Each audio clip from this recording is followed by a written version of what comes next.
देखिए, आपने जो पढ़ा था संसद के विषय में, संसद और लोकसभा और राज्यसभा के बारे में पिछले वीडियो में आपको बता चुकी थी। उसमें 79 अनुच्छेद बताए थे, मतलब आर्टिकल, और 80 आर्टिकल और 81 आर्टिकल, यानी इतने आपको आर्टिकल बता चुकी हूँ जो अनुच्छेद आते हैं। अब एक बात बताइए, आपकी इन तीनों को तो आप पढ़ लिए, लेकिन वहीं पे आपको अब पढ़ना है कि 82 यानी अनुच्छेद कितने, 82 अनुच्छेद में क्या कहा गया है। आपने पिछले वीडियो में पढ़ा था कि संसद के विषय में, संसद और एक पढ़ा था लोकसभा और एक राज्यसभा, यानी इनके बारे में आपने पूरा टोटल पढ़ा था और आपने समझ लिया उसमें क्या दिया गया था। अब यहाँ पे देखना है आपको कि यहाँ कह रहा है अनुच्छेद 82 में कि प्रत्येक जनगणना के बाद सीटों का पुनर्समायोजन। इसका मतलब क्या कहता है कि आपको पता है कि हर एक 10 साल के बाद अपने भारत में जनगणना होता है और जनगणना के बाद 10 लाख लोगों पे, 10 लाख जनसंख्या पे एक सांसद बैठाए जाते हैं। और ये भी पता है आपको कि जो लोकसभा है, लोकसभा में 545 सीटें हैं। कितने? 545, और राज्यसभा में 245 सीटें, इतने हैं टोटल। अब एक बात बताइए, ये कह रहा है कि आपको इतने 10 साल पे सीटों का आवंटन, यहीं पे कहा गया 84वां संशोधन हुआ था 2002 में। अब वो जो आज पहले का जो यहाँ पे सीटों का आवंटन हो चुका है, जो समायोजन हो चुका है लोकसभा और राज्यसभा में कि इतने साल में इतने लोगों पे इतने सांसद बैठाए जाएंगे, 545 है। ये कौन से सन के हिसाब से चलता है? तो 1971 का जब जनगणना हुआ था उस समय के हिसाब से ये चीज़ चल रहा है। और बताया गया था कौन सा, यानी कि 84वां संशोधन हुआ था 2002 में, और इसमें बताया गया था कि अब जब लोकसभा में सांसद बैठाए जाएंगे, जितने भी सीट बढ़ेंगे, अब किसके मुताबिक बढ़ेंगे? तो सन 2026 के अनुसार, क्योंकि जो संसद भवन है, संसद है, इस संसद में इतना ज़्यादा लोग हो जाएंगे, जनसंख्या तो हर एक समय बढ़ती है। आपको पता है कि भारत जनसंख्या में इसका माइंड बहुत तेज है, जनसंख्या बढ़ती जाती है, जनसंख्या की कहीं कमी नहीं है। तो यहाँ पे कहा गया जनसंख्या तो बढ़ रही है। अब यहाँ पे अगर हम बैठाने लगे कि हर एक 10 लाख लोगों पे एक सांसद बैठाया जाएगा।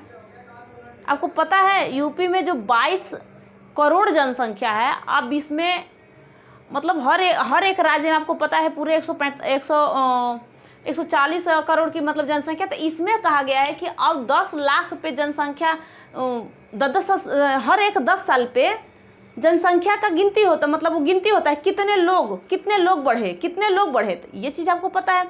इसमें कहा रहा है कि जब जनगणना होगा तो जनगणना के बाद हर एक, यहाँ पे क्या कह रहा है कि प्रत्येक जनगणना के बाद सीटों का पुनर्समायोजन होगा। लेकिन लोग कहें कि नहीं, बड़ी दिक्कत हो जाएगी, हर एक साल बढ़ता है, यहाँ पे भारत में जनसंख्या बहुत ज़्यादा होती जाती है, ऐसे नहीं हो सकता। तो जो 545 और 245 यहाँ पे आपको दिखाई दे रहे हैं, जितने भी यहाँ पे एमपी और एमएलए जो सांसद हैं, ये 1971 के जनगणना के अनुसार हुआ है उस समय का। उसी समय फिर बताया गया था 84वां संशोधन किया गया था 2002 में, और कहा गया कि एक बात है कि हम लोग अभी नहीं, सांसद बैठाएंगे, संसद भवन में सांसद बैठेंगे। अब जो जनगणना होगा 2001 के अनुसार, 2002 में तो ये क्या हुआ था, 84वां संशोधन हुआ था 2002 के अनुसार, यानी कि 1971 के बाद 2026 में यहाँ पे लोग बहुत ज़्यादा, यानी कि जितने भी जनसंख्या, जितने भी सीटों का आवंटन यहाँ पे हो जाए, यानी सीट जितने भी बढ़ जाएं। लेकिन 26 में संसद भवन में इतना जगह नहीं था, इतना सीट नहीं है कि लोग को इतना भर दिया जाए, तो पता चले कि वही फूल हो गया और लोग अटे ही नहीं। इसलिए नया संसद भवन बनाया गया। भैया 2026 में अब ये होगा कि सीटों की जनसंख्या बढ़ेगी 2026 में। अभी 23 चल रहा है, 2023 चल रहा है ना, 26 में क्या होगा कि सीटों की जनसंख्या बढ़ेगी। वो किसके अनुसार? 84वां संशोधन 2002 में हुआ था, लेकिन 2001 के अनुसार क्या होगा? बढ़ाया जाएगा, इसमें परिवर्तन किया जाएगा। तो जनसंख्या के मतलब समझे? आपको पूछा जाएगा कि अनुच्छेद 82 में क्या दिया गया है, तो आप कहना कि प्रत्येक जनगणना के बाद सीटों का मतलब समायोजन करेगा, यानी कि बढ़ाया जाएगा सीट। लेकिन अभी नहीं, अब जो पहले का बढ़ा हुआ है, तो कब बढ़ा हुआ है? 1971 में। ये पूरा अपना फाइनल माइंड में रखना, ये तो समझ जाओगे। और जो 84वां संशोधन हुआ था, लोगों ने संशोधन करवाया था कि भैया इसको क्या करें, 2002 में संशोधन करवा दिया गया कि कैसे हम कितने बढ़ाएं। हर 10 साल पे लोगों का जनसंख्या आगे बढ़ता भागता जा रहा है। पता चला कि सीट फुल हो गया, फट जाएगा ना लोकसभा, लोग बैठ जाएंगे, इतना टाइट होके बैठेंगे कि दीवारें उधर से उधर मचक जाएगी, तो लोगों की जनसंख्या ज़्यादा हो जाएगी, सांसद ज़्यादा हो जाएंगे। अब देखिए, आपको 82 समझ में आया है फुल इतना तो आप लोग के माइंड है कि आप लोग समझ जाओगे। अनुच्छेद 83 कहता क्या है? आपने 82 देख लिया, 83 देखिए। आप लोग को धीरे धीरे बारीकी से पढ़ाती जा रही हूँ कि आप लोग समझते जाओगे पूरा जितना भी है। छोटे से ही तो कहते हैं ना कि छोटे छोटे बूंदे बूंद तालाब भर जाता है, इसी तरीके से है बूंदे बूंद तालाब भरना, यही है। अब क्या है 83 में दिया कि संसद के सदनों की अवधि, जो संसद है, संसद भवन है, इस संसद भवन के जो लोकसभा का अवधि कितना होता है, राज्यसभा का अवधि कितना होता है, यानी कि इसके सदस्यों की अवधि या इस लोकसभा के सदस्य की अवधि कितनी होती है। भैया तो लोकसभा के सदस्य की अवधि पूरा होगी 5 साल। कितने होगी? 5 साल। और राज्यसभा का 6 साल होगा। कितना? 6 साल होगा। तो इतना आप लोगों को समझ में आ गया क्या होगा? 6 साल और 5 साल। अच्छा, जो अस्थाई सदस्य कहते हैं राज्यसभा को, और अस्थाई सदस्य कहते हैं लोकसभा को। लोकसभा को अस्थाई सदस्य कहते हैं, इसे प्रथम सदन कहते हैं, इसे द्वितीय सदन राज्यसभा को कहते हैं, इसे निम्न सदन कहते हैं, इसे उच्च सदन कहते हैं राज्यसभा को। तो ये सारे चीज़ आपको पता होना चाहिए। इतना तो आपने देख लिया।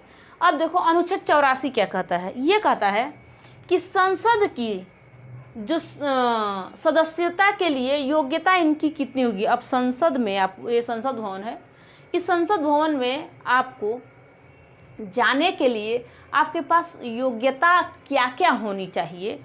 तो आपको पता है कि योग्यता का मतलब कि भारत के हम नागरिक हों, भैया हम संसद भवन में अपना जा सकते हैं, वहाँ पे हम भी अपने मतलब कि कौन से एमपी एमएलए क्या बनोगे, क्या करोगे, आपकी अवधि क्या होनी चाहिए, ये बता रहा है यहाँ पे।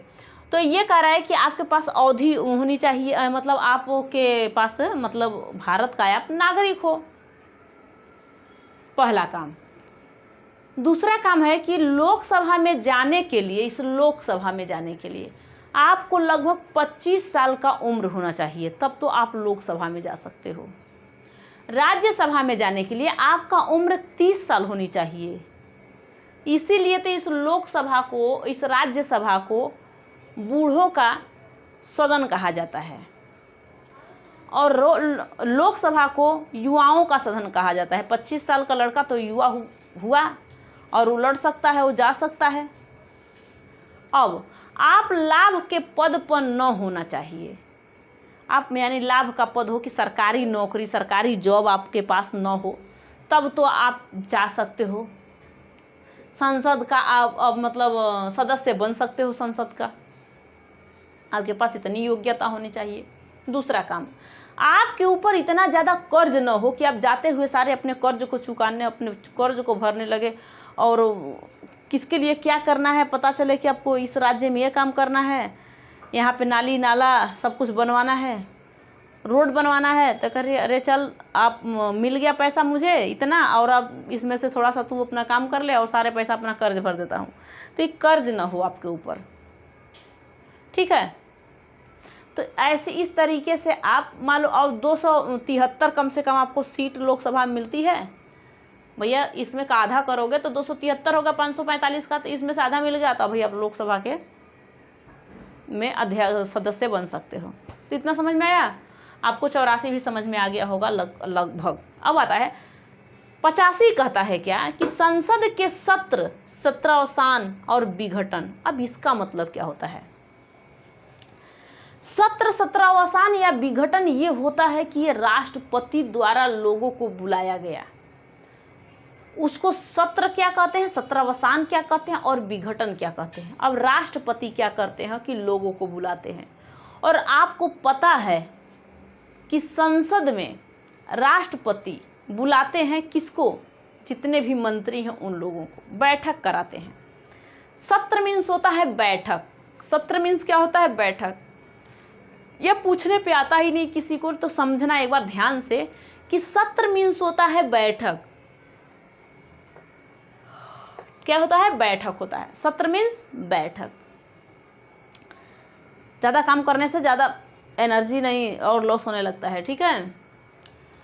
और आहुति मीन्स क्या होता है? सत्र यानी बुलाना। आहुति कौन करता है? ये राष्ट्रपति करते हैं, बुलाते हैं किसको? अब भेज दे सत्र करने के लिए आहुति दिए, भैया आपको बुलाया गया है और आप जाइए और वहाँ बैठिए। आपको बैठने के लिए बुलाया, सत्र करने के लिए बुला दिया गया, ठीक है।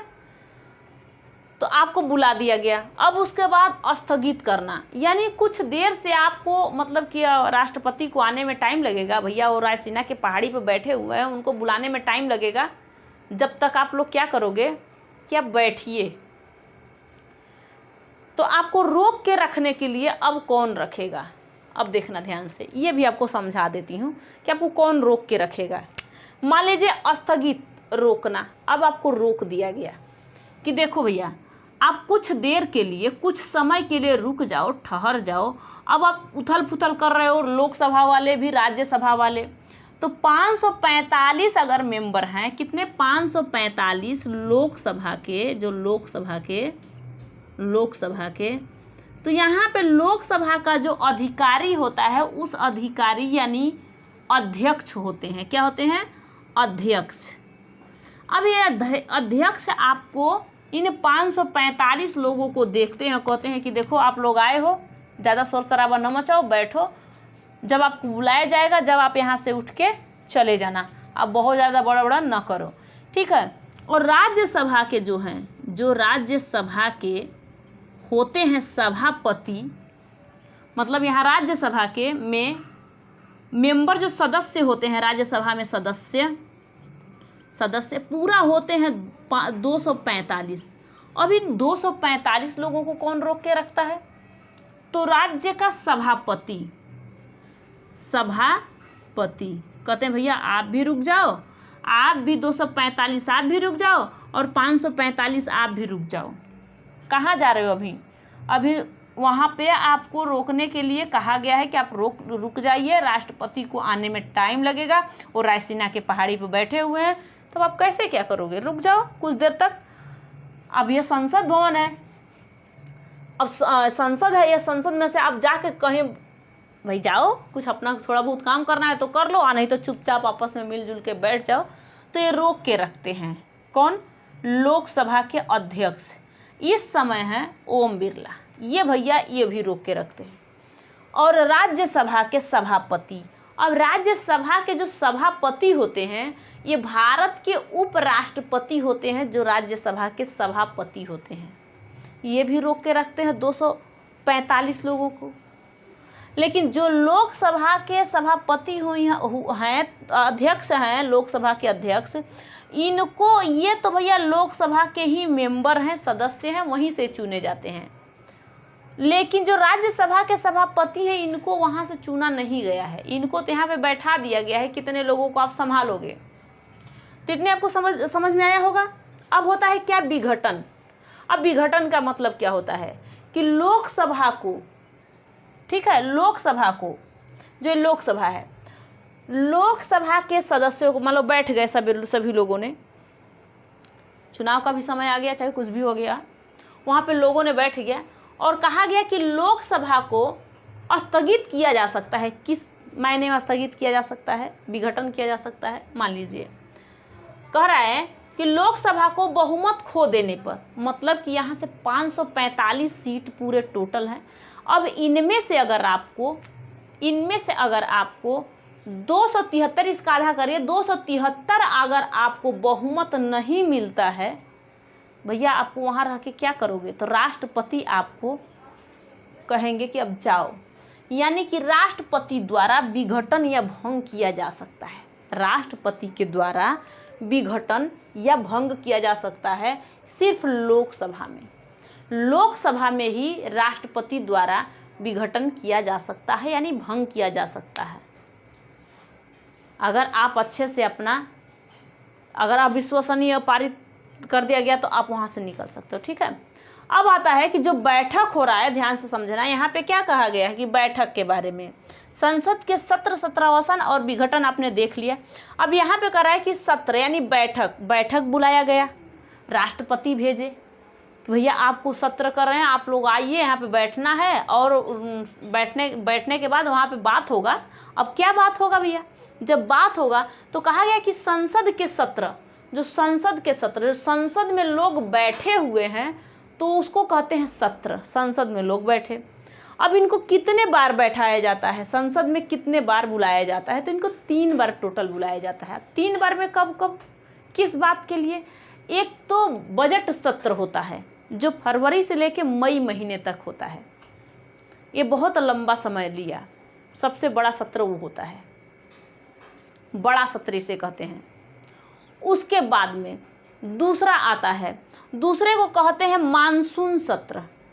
ये जुलाई से लेके अगस्त तक होता है, ये बहुत छोटा समय इसका लेता है। जुलाई के लास्ट और अगस्त के पहले ही इसको खत्म कर दिया जाता है। इसे कहते हैं भैया मानसून सत्र। बैठक, मानसून का बैठक 3 बार बैठक होता है। एक होता है शीतकालीन सत्र, इसका मतलब होता है कि नवंबर से लेकर दिसंबर तक ये छोटी होती है, लेकिन जब सबसे अधिक बड़ा होता है कौन सा? ये बजट सत्र। अब बजट सत्र भी समझना क्या है। मान लीजिए हर एक राज्य में पैसे दिया जाता है कि आप लीजिए 20 करोड़ 20 लाख जो भी दिया जाता है, साल में एक बार उनको पैसे दिए जाता है। भैया आप पैसे लीजिए, अब ये सारे चीज़ क्या क्या है आप काम किए हो, उस काम को आपको दिखाना पड़ेगा। तो जब बजट सत्र होता है, बजट सत्र यानी बैठाया जाता है, राष्ट्रपति द्वारा बैठाया जाता है और कहा जाता है कि हमने ये काम किया। तो भैया आप काम क्या क्या किए हो? आपने रोड कहीं बनवाया है, आपने कहीं किसी को आवास दिया है, क्या काम किए हो? जो काम किए हो, आपको इतना पैसा दिया गया था, उसमें क्या बचा है और क्या मतलब आपको चाहिए, आप इतना बताओगे। तो यहीं पे कहता है कि बजट सत्र यानी कि साल में एक बार बजट सत्र होता है, लेकिन संसद में पूरे 3 बार बैठक होती है। और तीनों का आप लोग समझ गए क्या होता है, एक मानसून, एक बजट और एक होता है शीतकालीन सत्र। ये तीनों में बैठक होती है और तीनों में बैठाया जाता है। तो आपने कितना तक देख लिया? आपने 52 से लेके 52 का जो राष्ट्रपति का पद होगा ये भी देख लिया। राष्ट्रपति के पद के बाद 53 में आपने देखा था कार्यपालिका के पास राष्ट्रपति की निहित शक्तियाँ होंगी, लेकिन राष्ट्रपति औपचारिक तौर पे कार्यपालिका का प्रधान होंगे और वास्तविक तौर पे प्रधान होंगे प्रधानमंत्री। ये आपने देखा था। आपने देखा था 54 में राष्ट्रपति का निर्वाचन किस टाइप का होता है, और निर्वाचन के विषय में एक वीडियो अच्छे खासे आपको बना के रख रखी हूँ, उसे आप ज़रूर देख लेना कि उस निर्वाचन में क्या क्या दिया गया है। इसके बाद आपको यहाँ तक सब समझ में आया होगा, और निर्वाचन का जो वीडियो है आप लोगों को देखना होगा, तो इसके डिस्क्रिप्शन बॉक्स में उसका हम लिंक दे देंगे, जिसे आप देख के पूरे समझ सकते हो कि इसमें क्या दिया गया है। तो हर एक चीज़ समझना है आपको समझने के लिए बताया गया है। तो आपने 82, 83, 84 और 85 यानी कितने हैं अनुच्छेद भाग 5 में? भाग 5 में हमने 52 से लेके और टोटल 85 तक आपको पढ़ा दिए हैं। अभी आपको 52 से लेके 151 तक पढ़ाना था। 52 से लेके कितने भैया? 52 से लेके 151 तक में हमने 85 तक फाइनल कर दिया है। अब इसके बाद क्या आएगा, ये सारे चीज़ आपको बताऊंगी। उपराष्ट्रपति के बारे में, अध्यक्ष के बारे में, उपाध्यक्ष के बारे में, उपराष्ट्रपति के बारे में, अरे इसके सब किसके, उपराष्ट्रपति वाला तो ख़त्म हो गया। वो उपराष्ट्रपति भारत में होंगे, ये आपका 63 में दिया गया था। ये सब सारी चीज़ आपको ख़त्म हो गया। तो आप ध्यान से पढ़ोगे तभी आपको समझ में आएगा। नेक्स्ट वीडियो में इसके बाद आप लोगों को इसके आगे वाला बताऊंगी आर्टिकल। तब तक के लिए थैंक यू।